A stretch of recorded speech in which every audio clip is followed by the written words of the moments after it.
नमस्कार, मी श्रुती राहुल बुलेटिन मध्ये आपलं स्वागत करते। सुरुवातीला महत्त्वाची घडामोड आहे।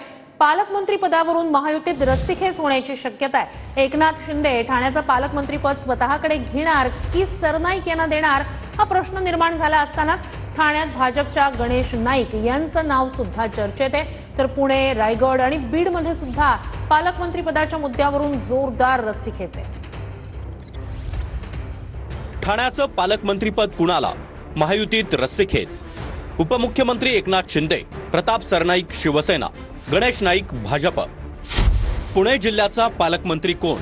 उपमुख्यमंत्री अजित पवार की भाजपचे मंत्री चंद्रकांत पाटील? रायगडचे पालकमंत्री कोण? अदिती तटकरे राष्ट्रवादी, भरत गोगावले शिवसेना। बीडचा पालकमंत्री कोण? पंकजा मुंडे भाजप, धनंजय मुंडे राष्ट्रवादी। यवतमाळच्या पालकमंत्रीपदी कोण? संजय राठोड शिवसेना, अशोक उईके भाजप। जळगावचे पालकमंत्री कोण? गिरीश महाजन भाजप, संजय सावकारे भाजप, गुलाबराव पाटील शिवसेना। नाशिकचे पालकमंत्री कोण? दादा भुसे शिवसेना, नरहरी झिरवाळ राष्ट्रवादी, माणिकराव कोकाटे राष्ट्रवादी। संभाजीनगरच्या पालकमंत्रीपदी कोण? संजय शिरसाट शिवसेना, अतुल सावे भाजप। साताऱ्याच्या पालकमंत्रीपदी कोण? शंभूराज देसाई शिवसेना, शिवेंद्रराजे भोसले भाजप, जयकुमार गोरे भाजप, मकरंद पाटील राष्ट्रवादी। कोल्हापूरचे पालकमंत्री कोण? चंद्रकांत पाटील भाजप, हसन मुश्रीफ राष्ट्रवादी, प्रकाश आबिटकर शिवसेना। महायुती सरकारचं खाते वाटप झालं। आता मात्र पालकमंत्री पदावरून रस्सीखेच सुरू झाली आहे। पालकमंत्री पदाचं वाटपही व्यवस्थित होईल असं मंत्री चंद्रशेखर बावनकुळे म्हणाले। कुठेही पालकमंत्री पदाबद्दल कुठलेही वाद तयार होणार नाही याची काळजी निश्चितपणे आम्ही घेऊ आणि यामधून आपल्याला उत्कृष्ट पद्धतीने पालकमंत्री पदाचे वाटप झालं दिसेल। महायुती सरकारमध्ये सुनियोजित वाटप होईल, प्रत्येकाला जिल्ह्याची जबाबदारी मिळेल असं मंत्री गिरीश महाजन यांनी म्हटलंय। 3 ठिकाणी मी पालकमंत्री होतो, व्यवस्थितपणे मी त्या ठिकाणी काम केलं। त्यामुळे मला असं वाटतं की पालकमंत्री बाबतीमध्ये प्रत्येकाला जिल्ह्याची जबाबदारी दिली जाईल आणि व्यवस्थितपणे आम्ही सगळ्यांनी ती पार पाडू। तर संभाजीनगरचा पालकमंत्री मीच असणार, पालकमंत्री पदाची चिंता नसल्याचं मंत्री संजय शिरसाट यांचं म्हणणं आहे। संभाजीनगरचा पालकमंत्री मीच असणार आहे, कारण त्याची चिंता नाही, हे पालकमंत्री मी राहणार आहे। पालकमंत्री पद मलाच मिळणार असल्याचं मंत्री भरत गोगावले म्हणाले। सांगून झालेलं आहे आणि ते होईल। काय सांगितले त्यांनी? पालकमंत्री पद पाहिजे आम्हाला, तुम्हाला मिळणार याबाबतची मिळणार। 2 दिवसात पालकमंत्री पदाची यादी जाहीर होऊ शकते असं शंभूराज देसाई यांनी म्हटलंय। तर आपल्या पसंतीचा जिल्हा पालकमंत्री पदासाठी मिळावा असं प्रत्येकाला वाटतं, अशी प्रतिक्रिया शंभूराज देसाई यांनी दिली आहे। प्रत्येकाला आग्रह असतो, प्रत्येकाची इच्छा असते।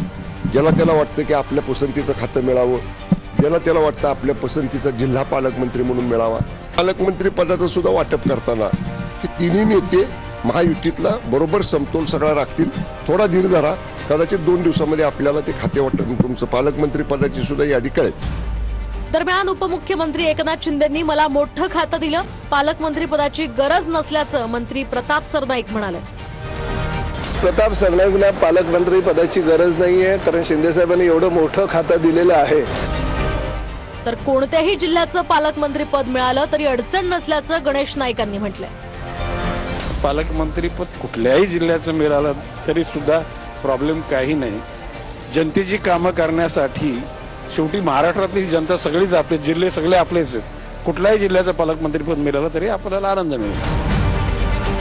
पक्षानं दिलेली जबाबदारी कार्यकर्ता म्हणून पार पाडणार, आमच्यापेक्षा वरिष्ठांना जास्त कळतं, अशी प्रतिक्रिया पालकमंत्री पदाच्या प्रश्नावर नितेश राणे यांनी दिली आहे। भारतीय जनता पक्ष आणि महायुतीचा कार्यकर्ता म्हणून जी दिलेली जबाबदारी आम्ही पार पाडणार। आमच्या वरिष्ठांना आमच्यापेक्षा जास्त कळतं एवढं मला माहिती आहे, पण त्यांनी जी जबाबदारी मला दिली ती मी पूर्ण करणार। यासह नाशिकच्या पालकमंत्री पदावर अजित पवारांच्या राष्ट्रवादीचे मंत्री माणिकराव कोकाटे यांनी सुद्धा दावा सांगितला। पालकमंत्री पदावर आमचा दावा आहे राष्ट्रवादी काँग्रेस पक्षाचा। आमचे 7 आमदार आहेत आणि नियमाप्रमाणे धोरणाप्रमाणे ज्यांचे आमदार जास्त आहेत त्यांना पालकमंत्रीपद त्या जिल्ह्याला देतात। पालकमंत्री पदासंदर्भात महायुतीतील 3ही वरिष्ठ नेते ठरवतील, जी जबाबदारी मिळेल ती निश्चित पार पाडू असं हसन मुश्रीफ यांनी म्हटलंय। आता तिघे नेते मंडळी बसून काय ते फॉर्म्युला ठरवतील, त्या फॉर्म्युलाप्रमाणे पालकमंत्रीपदाची जबाबदारी येईल. मला निश्चितपणे खात्री आहे ती जबाबदारी आहे, चांगलं काम आपण करू. पालकमंत्रीपदासंदर्भात महायुतीतील तिन्ही वरिष्ठ नेते हे धोरणात्मक निर्णय घेतील. आमच्या पातळीवर यावर बोलणं उचित नसल्याचं मंत्री प्रकाश आंबेडकर यांनी म्हटलंय. आम्ही आमच्या पातळीवरती काही फार बोलणं उचित नसतं. अतिशय चांगल्या पद्धतीने त्याचं नियोजन करून राज्यात सगळ्याच पालकमंत्र्यांच्या बद्दल अतिशय चांगल्या पद्धतीने निर्णय तिन्ही प्रमुख नेते घेतील.